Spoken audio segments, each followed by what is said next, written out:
Decided that I wanted to make some homemade oatmeal raisin cookies, so I found this recipe on the internet for easy oatmeal cookies, oatmeal raisin cookies. And the first step says to take a half a cup of room temperature butter.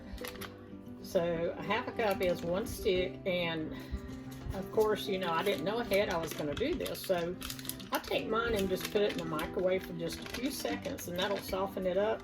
You don't want to do that too long though, because it will get too soft and run all over your microwave. So there is one stick of, or a half a cup of butter, and the recipe says to mix the butter, sugars, and egg. So there's the half a stick of butter, and then I'm going to add to that 1 egg.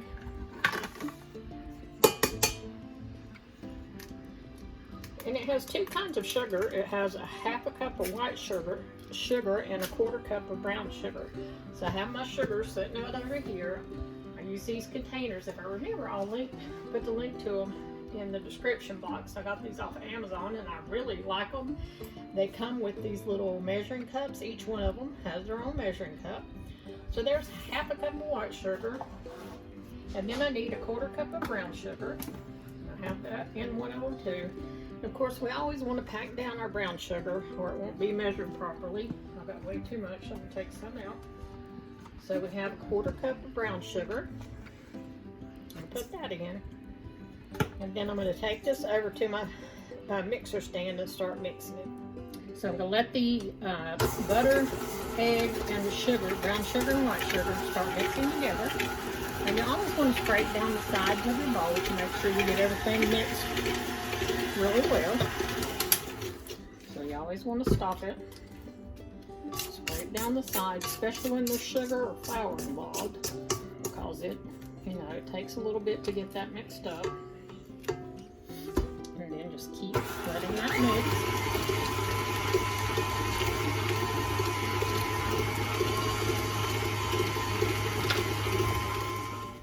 While we have our butter, egg, and sugars mixing over in our mixer, we're going to put the dry ingredients in a separate bowl. So it says to add 2/3 cup of all-purpose flour. And again, I have my canister sitting over here. I'm going to measure out 2/3 cup of flour. With the little measuring cup that came with them. So I want 2/3 cup. That looks about right to me. That's what we're going to use. So there's the 2/3 cup of all-purpose flour. And then I'm going to add a half a teaspoon of baking soda. And I got out powder, so I'm going to go put the baking powder up and get the baking soda. So now that I have the baking soda, not baking powder, but baking soda, I'm going to measure out a half a teaspoon of that.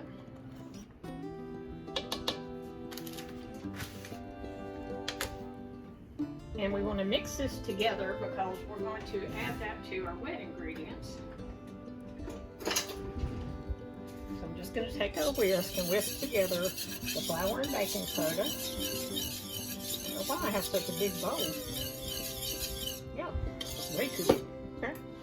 Now we're going to go over and add these dry ingredients to our wet ingredients. As I'm looking at my recipe, I see it calls for a teaspoon of vanilla flavoring, but it doesn't tell you where to put that in. So I'm going to put it in with the wet ingredients. And this is vanilla that I purchased at Sam's Club. I really like it. It's got a really good flavor to it. This is a half teaspoon, so I'm going to put 2 of those. And I'll let that mix just a little before I add the dry ingredients. So now I'm going to add the dry ingredients, which was the flour and the baking soda, to the wet ingredients, which was the butter, egg, the 2 white sugar, brown sugar, and vanilla flavoring. We're going to mix those together. I'm going to start it out kind of slow because it will make a mess, fly all over.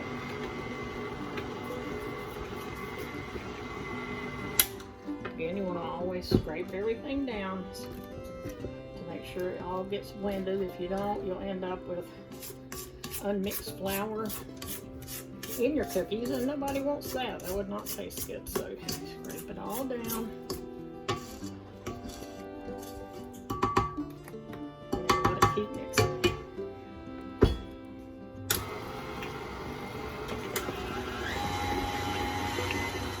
The next step says to add the oatmeal and the raisins. It calls for 1.5 cups of oatmeal. I've already put a 1/2 cup in there. Here's my other cup.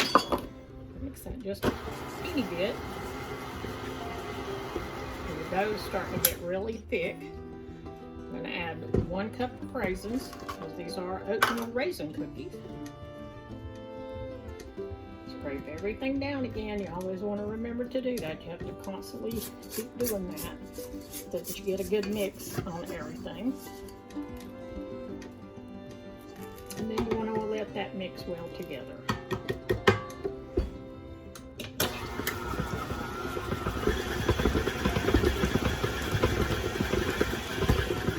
The recipe now says to take your cookie dough and put it on an ungreased baking sheet or one lined with parchment. Of course, I've lined mine with parchment because I'm not going to take any chance on sticking. I should when you got parchment. Then you take a cookie scoop, and it says to put them 2 inches apart. So I'm going to do that. Of course, I don't know what 2 inches apart is, so I just put them on there where I think they should be.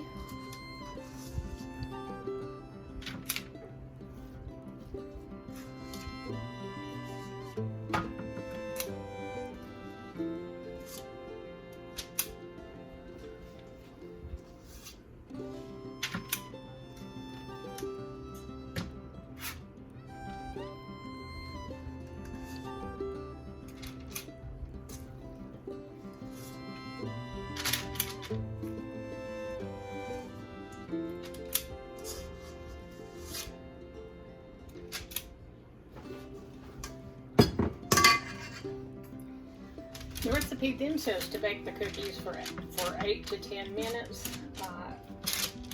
It does not say to do this, but I'm going to kind of press them down, because I have found when you have these in these big balls like this, sometimes they don't bake well if they're, you know, not flattened out some. So I just take a fork and kind of flatten them out a little bit. Then I'm going to take them over here and put them in the oven for 8 to 10 minutes.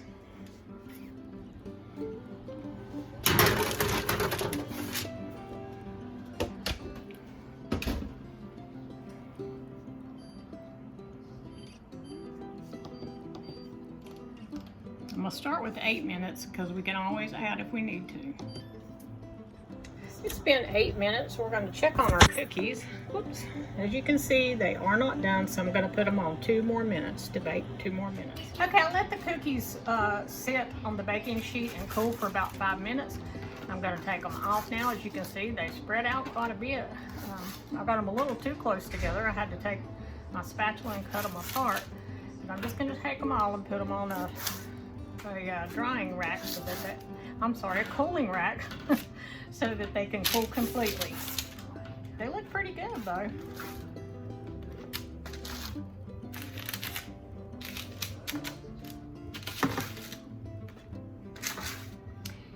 While they cool, I'll go ahead and get the next little batch in the oven. So now I'm going to take what batter we have left and get it put on the cookie sheet so that we can get the rest of them baked up. I couldn't put them all on my cookie sheet at the same time.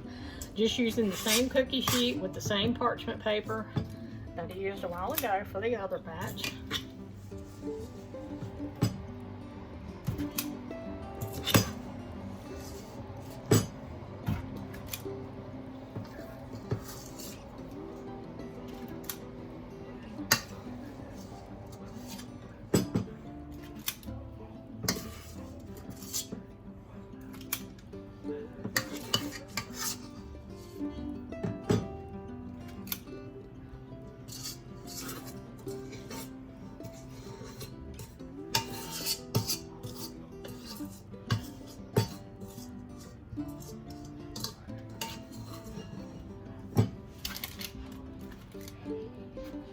these are going to go in the oven, 375 for 10 minutes. Our second batch of cookies are out of the oven. I'll let them sit here just a few minutes, and I'm going to go ahead and get them put out on the cooling rack. My husband's already trying to take one, so I got to hurry up and let him cool. I told him he couldn't have one till I was finished and took a picture. So we've got to hurry up and do that so my husband can eat one of these, and I'll let you know what he thinks of them. They're going to have to cool for a little while though, or it's going to be way too hot.